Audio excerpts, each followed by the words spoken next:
नमस्कार दोस्तों। कन्या राशि के भाग्य भाव में भ्रमण कर रहा गुरु 15 मई के बाद आपके दशम भाव में भ्रमण कर रहा है। उसी प्रकार राशि के सप्तम भाव में और आप ही के राशि में भ्रमण कर रहा राहु और केतु आपके षष्ठ और व्यय भाव में भ्रमण कर रहे हैं दिनांक 19 मई के बाद। जो शनि है यह भी आपके सप्तम भाव में आ चुका है। उस प्रकार सबसे महत्वपूर्ण बात, आपके राशि का जो नंबर 1 का अशुभ फलदायी ग्रह है मंगल, यह भी आपके व्यय भाव में भ्रमण करने जा रहा है दिनांक 7 जून के बाद।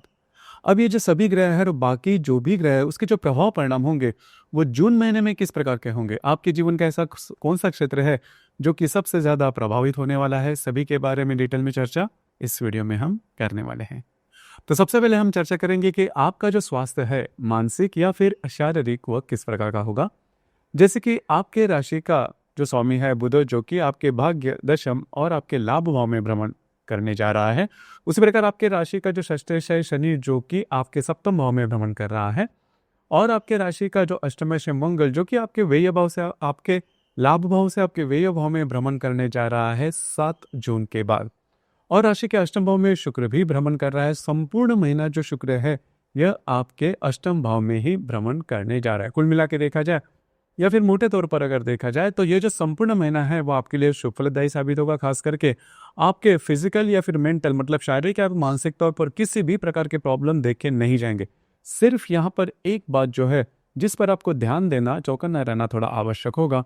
जो मंगल आपके व्यय भाव में भ्रमण करने जा रहा है और वहीं पर केतु भी स्थित है, तो थोड़ा स्ट्रेस टेंशन ज्यादा हो सकता है। यहाँ पर एक जो बात है जिस पर आपको थोड़ा सा चौकन्ना रहना होगा, किसी भी प्रकार के महत्वपूर्ण निर्णय आने वाले करीबन 1.5 महीने में बिल्कुल भी नहीं लेना।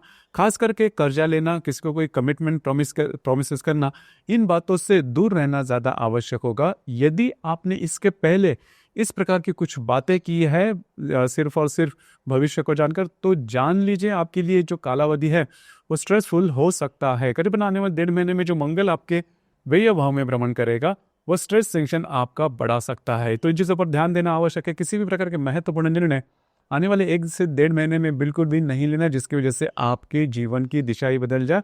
और सबसे महत्वपूर्ण बात, किसी भी प्रकार के बड़ी रिस्क नहीं लेना। हालांकि आपकी जो राशि है वो बहुत ही ज़्यादा सोच विचार करने वाली है, बहुत ही ज़्यादा अलर्ट है, लेकिन कभी कभार जो परिस्थितियां है वो इस प्रकार से बन जाती है कि हमें निर्णय लेना पड़ता है। तो ऐसे अगर परिस्थितियां सामने आती भी हैं तो थोड़ा सा इन डेप्थ सोच विचार करना ज़्यादा आवश्यक होगा। इसके बाद हम चर्चा करेंगे कि आपका जो आर्थिक स्तर है वो किस प्रकार का होगा। राशि का जो धनेश है शुक्र, जो कि आपके अष्टम भाव में भ्रमण कर रहा है। राशि का जो पंचमेश है शनि, जो कि आपके षष्ठ भाव में भ्रमण कर रहा है।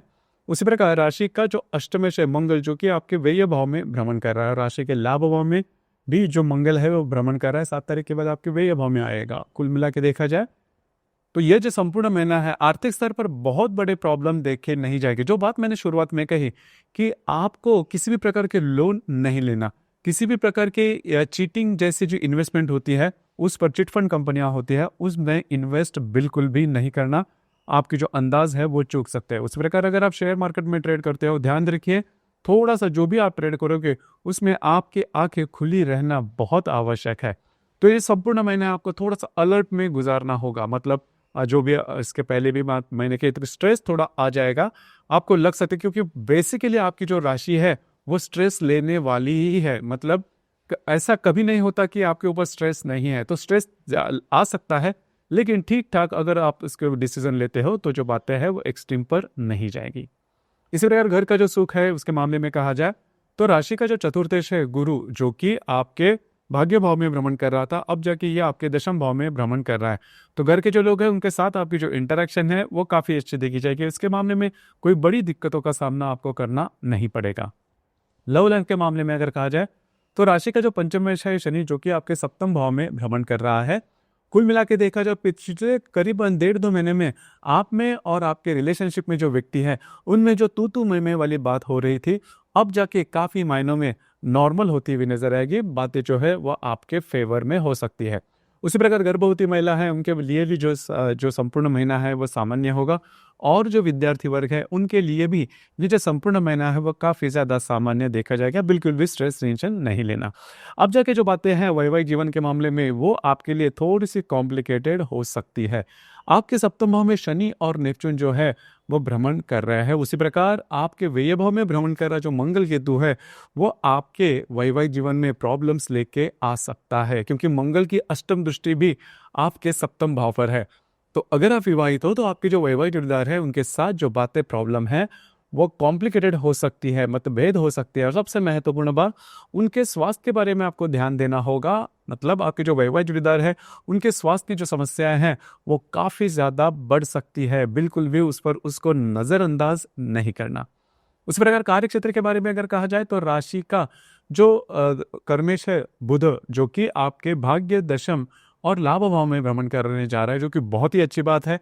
उसी प्रकार आपके राशि के दशम भाव में जो रवि है वो भी भ्रमण करने जा रहा है दिनांक 16 तारीख के बाद। तो जो भी आपका कार्य क्षेत्र है उससे रिलेटेड कुछ नई अपॉर्चुनिटी वगैरह आपको मिल सकती है। कार्य क्षेत्र से रिलेटेड कहीं बाहर घूमना फिरना पड़ सकता है। उसी प्रकार आपके काम की वाहवाह भी हो सकती है, एप्रिसिएशन काफ़ी अच्छी तरीके से हो सकती है। आपके जो सहकर्मी या फिर वरिष्ठ होंगे उनके साथ भी आपकी जो इंटरेक्शन है वो काफ़ी अच्छी देखी जाएगी। कुल मिला के देखा जाए तो ये जो संपूर्ण महीना है वो बहुत अशुभ फलदायी या फिर बहुत एक्सट्रीम पर नहीं जाएगा।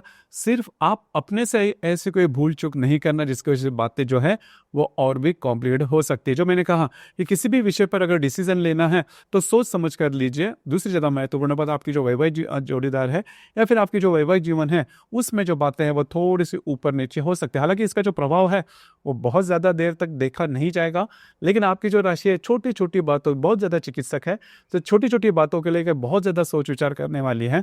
तो इसीलिए थोड़ा सा इन चीज़ों पर आपको ध्यान देना होगा। कई ऐसी बातें अगर आपके मन के विरोध में होते हैं तो थोड़ा सा लेट गो करना। बहुत ज़्यादा अगर आप चिकित्सा करते हो तो उसका स्ट्रेस भी ज़्यादा आ सकता है।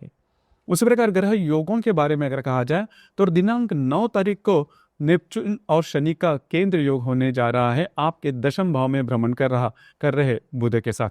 अब यहाँ पर दो तीन बातें जिस पर ध्यान देना आवश्यक है। कार्य क्षेत्र से रिलेटेड किसी भी प्रकार के डॉक्यूमेंटेशन, कमिटमेंट या प्रोमिसेस से आपको दूर रहना होगा। थोड़ा सा स्ट्रेस देखा जा सकता है। उस प्रकार दिनांक 15 तारीख को मंगल और हर्षल का केंद्र योग होने जा रहा है। मंगल जो कि आपके व्यय भाव में भ्रमण कर रहा है, जो हर्षल आपके भाग्य भाव में भ्रमण करेगा। दोनों का केंद्र योग होने जा रहा है। दो तरह से इसका प्रभाव देखा जाएगा। आपके जो वैवाहिक जोड़ीदार है उनके स्वास्थ्य के बारे में ध्यान देना होगा, या फिर परिस्थितियां आपके जीवन में ऐसी आ सकती है कि आप गलत डिसीजन ले सकते हो। आपको इन्हीं जो बातें हैं इस पर थोड़ा सा ध्यान देना होगा। उसी प्रकार दिनांक 23 तारीख को नेपच्यून और रवि का केंद्र योग भी होने जा रहा है। नेपच्यून जो कि आपके सप्तम भाव में भ्रमण कर रहा है, जो रवि आपके दशम भाव में भ्रमण कर रहा है।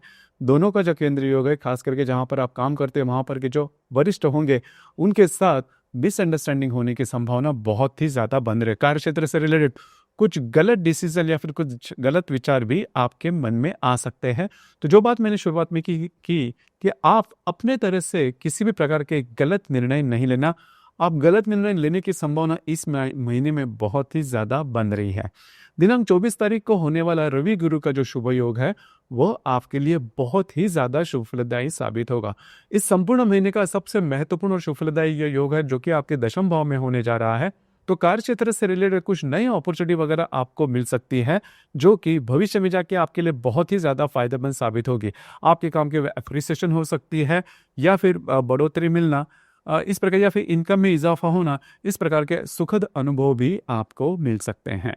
दिनांक 28 तारीख को शनि नेपच्यून जो कि आपके सप्तम भाव में भ्रमण कर रहे हैं, उसके साथ आपके लाभ भाव में भ्रमण करने जा रहा जो बुध है वह त्रिकोण योग करने जा रहा है। तो जो वैवाहिक जोड़ीदार है उनके साथ कहीं बाहर घूमना फिरना हो सकता है। उनके साथ आपकी जो इंटरेक्शन है वो इन दिनों में काफ़ी अच्छी देखी जाएगी। इसी प्रकार इस महीने की जो पूर्णिमा है वो 11 तारीख को है, और जो अमावस्या है वो 25 तारीख को है। अमावस्या और पूर्णिमा के दिन रविचंद्र का जो आकर्षण होता है वो काफ़ी ज़्यादा पाया जाता है। हम ज़्यादा इमोशनल हो जाते हैं, और इमोशन के चलते लिए गए निर्णय चूकने की संभावना ही थोड़ी ज्यादा बनती है। तो ध्यान रखिए, खुद पर थोड़ा सा कंट्रोल कीजिए। और सबसे इंपॉर्टेंट बात, किसी भी प्रकार के गलत निर्णय सिर्फ और सिर्फ भावनाओं में बहकर बिल्कुल भी नहीं लेना।